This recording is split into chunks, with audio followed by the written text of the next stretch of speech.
किसी भी अखबार को आज आप पढ़ेंगे तो उसकी हेडलाइन लालू जी की खबर से है। लालू जी जेल गए, लालू जी से कच्चों में बंद, लालू प्रसाद दोषी करार, यही सब खबर आपको मिलेगी। लेकिन घोटाला के सारे अभियुक्तों को बरी कर दिया गया।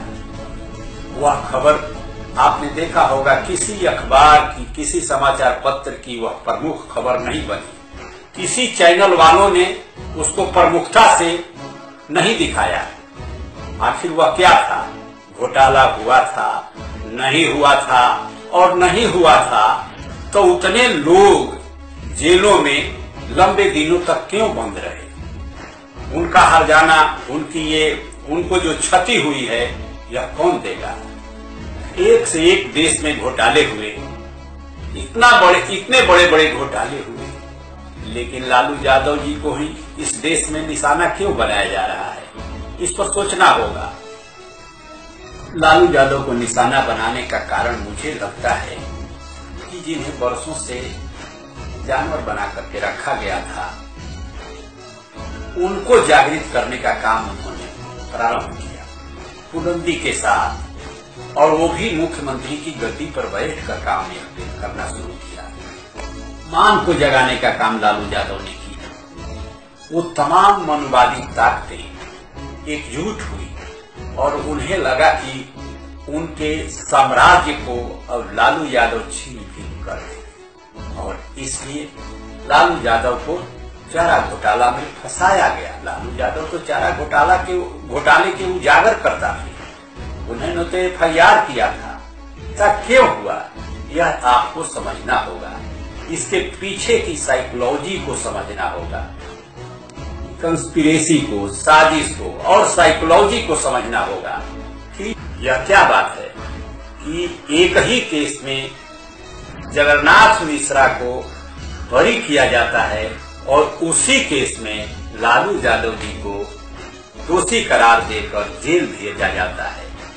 अब पूरी छुट्टी के वक्त 8 दिन, आज 13 दिन की छुट्टी, 13 दिन तक तो यूं ही वो जेल में पड़े रहेंगे अपील करने। अब अगर पहले ये फैसला हुआ रहता तो अपील करते। हमको समझना होगा, एक जमाना था जब गांव में लोग खाट पर नहीं बैठते थे। सामने सामंतवादियों के सामने, मनुवादियों के सामने खाट पर बैठने का लोगों को साहस नहीं था। लोग खड़ा होकर झुक करके चलना पड़ता था। लेकिन लालू यादव जी ने उनमें आत्मसम्मान जगाया, जागृति पैदा की। और अभी एक शेखर गुप्ता का आर्टिकल मैं पढ़ रहा था। उन्होंने लिखा है, क्या निचली जातियों के नेता ही भ्रष्ट हैं? यह एक प्रश्न है और आप सबको समझना है। उन्होंने नाम गिनाया है, दर्जनों SC ST OBC लीडरों का नाम, जिन्हें भ्रष्टाचार में फंसाया गया, तबाह किया गया, परेशान किया गया रहा।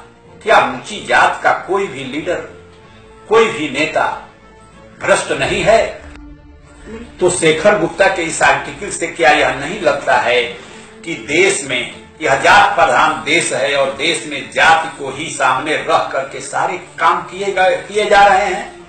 हमें तो ऐसा लगता है, नियुक्ति से लेकर के, बहाली से लेकर के भ्रष्टाचार तक जो कोई बिंदु आता है वो जाति को सामने रख करके हमारे देश के हुक्मरान, संवैधानिक पदों पर बैठे लोग ये काम कर रहे हैं।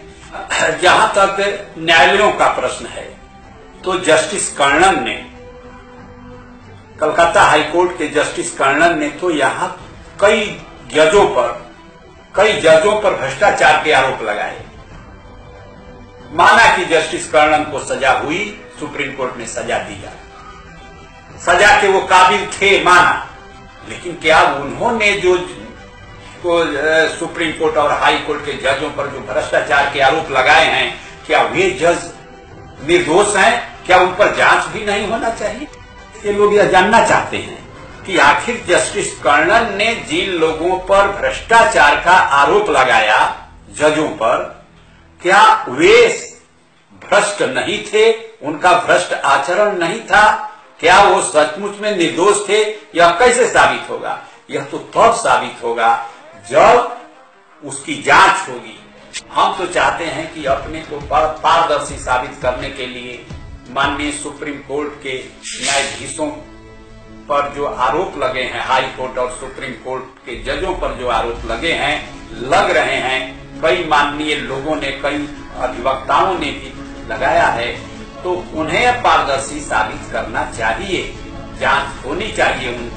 मिलाकर अब ये लगता है कि इस जात प्रधान देश में केवल लालू ही भ्रष्ट हैं और दूसरा कोई नेता भ्रष्ट नहीं है। चारा घोटाला ही एक घोटाला है, दूसरा कोई घोटाला नहीं है।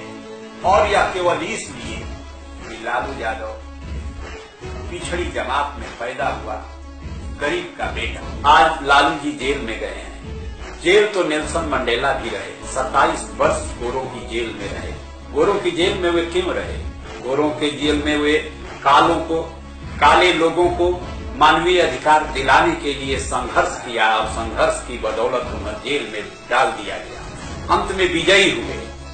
तो आज भारत में, खास करके बिहार में, लालू यादव पिछड़ों के हक की लड़ाई लड़ रहे हैं।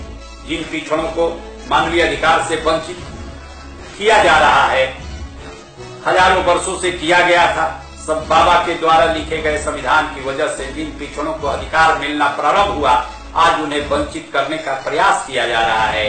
उसकी लड़ाई आज लालू यादव जी लड़ रहे हैं और इसकी वजह से लालू यादव पर सारी मनवादी ताकतें भारत की मीडिया से लेकर के, चैनलों से लेकर के, अखबार, प्रिंट मीडिया, इलेक्ट्रॉनिक मीडिया, संवैधानिक पदों पर बैठे मनवादी ताकतें, तमाम लोग मिल करके आज लालू यादव को प्रताड़ित कर रहे हैं।